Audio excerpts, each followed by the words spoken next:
जय हिंद दोस्तों, वंदे मातरम। आईआरसीटीसी भारत की सबसे बड़ी कंपनीज में से एक रेलवे की कंपनी है। डेटा आप लोगों का इसके पास पूरा होता है क्योंकि आपने आज नहीं तो कल टिकट तो इससे ज़रूर कराया ही होगा। टिकट कराया होगा तो अपना डेटा भी डाला होगा, जैसे कि ईमेल आईडी, फ़ोन नंबर, घर का पता तो शायद डालते नहीं है, लेकिन हाँ फिर भी काफ़ी ज़्यादा जानकारी आपने इस पर ज़रूर डाली होगी। एज, सेक्स, सब चीज़ें इस पर डाली जाती हैं। और अब खबर ये निकल कर आ रही है कि भैया आईआरसीटीसी अपने रेवेन्यू को बढ़ाने के लिए अब आपके इस डेटा को बेचने जा रहा है। जी हाँ, जो कि पहले कभी डिस्क्रीट माना जाता था, आज की डेट में उसकी ही सेल लगेगी। वैसे भी ये दौर इन्फॉर्मेशन की दौड़ का चल रहा है कि भाई जो इन्फॉर्मेशन में सबसे आगे होगा वही सबसे ऊपर होगा। ऐसे में इन्फॉर्मेशन बेचने की जब बारी आई आईआरसीटीसी की, तो उसने भी अपने रेवेन्यू को बढ़ाना ही सही समझा। लेकिन अब इसके ऊपर कमेटी भी बैठ गई है। तो जानते हैं इस पूरे मामले में क्या कुछ हुआ है। Indian railway catering and tourism corporation मतलब कि आईआरसीटीसी अपने पैसेंजरों का डेटा बेचकर कमाई करने का प्लान बना रही है। रिपोर्ट्स के मुताबिक आईआरसीटीसी को डिजिटल मोनेटाइजेशन से 1,000 करोड़ रुपए की कमाई होगी। आईआरसीटीसी के इस प्लान के सामने आने के बाद इसके शेयर में 19 अगस्त को सुबह करीब 4% की तेजी देखने को मिली। हालांकि बीएसई पर आईआरसीटीसी का शेयर प्रीवियस क्लोज मतलब कि 714 के मुकाबले 2% की बढ़त के साथ 729 पर बंद हुआ। शेयर ने कारोबार के दौरान 751 रुपए का हाई बनाया। मीडिया रिपोर्ट्स के मुताबिक भारतीय रेलवे की online ticket booking branch digital monetisation के जरिए 1,000 करोड़ रुपए का रेवेन्यू बढ़ाने का प्लान कर रही है।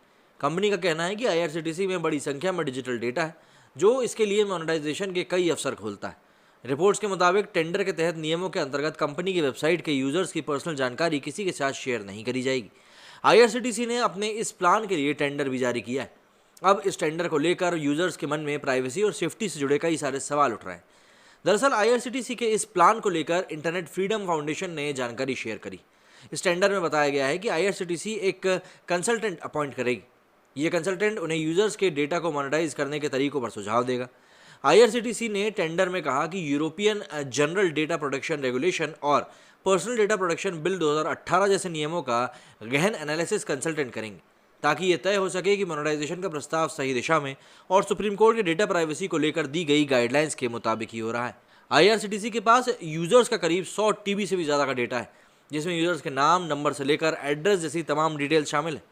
ऐसे में सवाल उठ रहे हैं कि भाई आईआरसीटीसी और सरकार यूजर्स की पर्सनल डिटेल्स बेचकर पैसा कमाने की प्लानिंग कर रहे हैं क्या?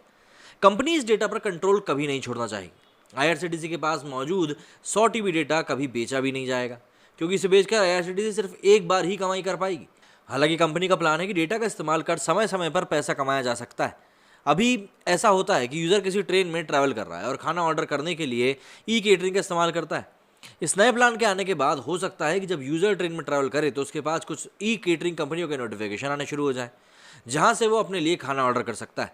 दूसरा ये भी हो सकता है कि अभी यूज़र्स आईआरसीटीसी का इस्तेमाल ट्रेन टिकट बुकिंग के लिए करता है और इसके बाद अपने डेस्टिनेशन से घर जाने के लिए कैब बुक करता है। इस हिसाब से आगे ऐसा हो सकता है कि यूज़र्स को कुछ समय बाद कैब के सजेशन या फिर कॉल्स स्टेशन पर पहुंचने के पहले ही आने लगे। आईआरसीटीसी इस डेटा को किस तरह से इस्तेमाल करेगी, इस बात की पुष्टि अभी नहीं हो पाई। कंपनी का कहना है कि वो यूजर्स के एक्सपीरियंस को बेहतर करना चाहती है, साथ ही थर्ड पार्टी से डेटा शेयर करके पैसा भी कमाने का सोच रही है।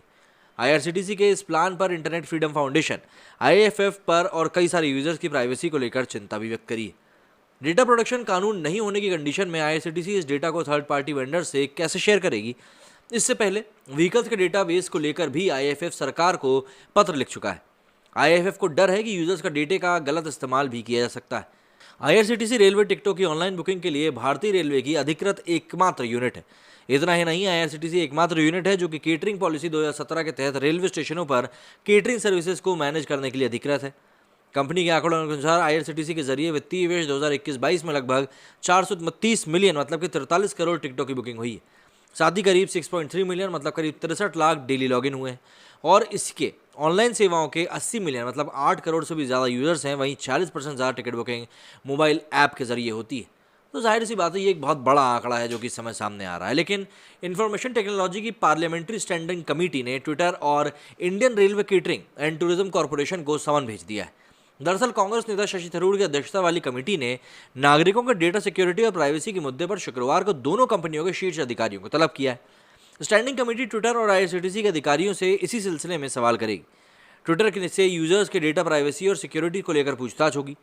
वहीं आईआरसीटीसी पर इस समय आरोप लगाया कि वो अपने पैसेंजरों का डेटा बेचकर कमाई करने का प्लान बना रही है। दरअसल आईआरसीटीसी को डिजिटल मोनेटाइजेशन से करीब 1,000 करोड़ की कमाई करनी है।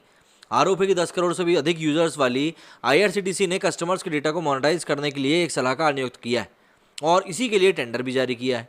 न्यूज़ एजेंसी पीटीआई के मुताबिक आईआरसीटीसी के अधिकारियों के साथ मीटिंग में इस मुद्दे पर चर्चा की जाएगी।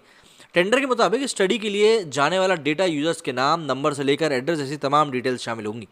हालांकि आईआरसीटीसी के एक सीनियर अधिकारी ने ऐसी खबरों को फेक बताया है। उन्होंने कहा है कि कंपनी अपना डेटा नहीं बेचती और ऐसा करने का उनका कोई इरादा भी नहीं।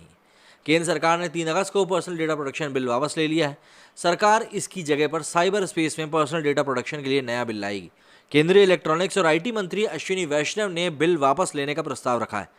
थरूर के नेतृत्व वाला पैनल डेटा सिक्योरिटी और प्राइवेसी को लेकर टेक कंपनियों, सोशल मीडिया फर्म्स, मंत्रालय के साथ मीटिंग कर रहा है और ये पैनल 30 अगस्त को कमेटी का कार्यकाल खत्म होने से पहले अपनी रिपोर्ट सबमिट करने वाला है।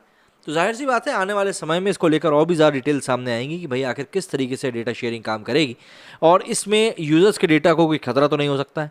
क्योंकि देखिए आईआरसीटीसी के पास बहुत ही विश्वसनीय डेटा है, भरोसेमंद डेटा है, क्योंकि यहाँ पर बहुत ज़्यादा एक्टिव यूजर्स भी मौजूद हैं। तो ऑब्वियस सी बात है एक्टिव यूजर्स तभी रह पाएंगे जबकि उनका डेटा सही होगा। गलत डेटा के साथ ये एग्जिस्ट कर ही नहीं सकते। तो इसीलिए चिंता भी अपनी जगह पर सही है।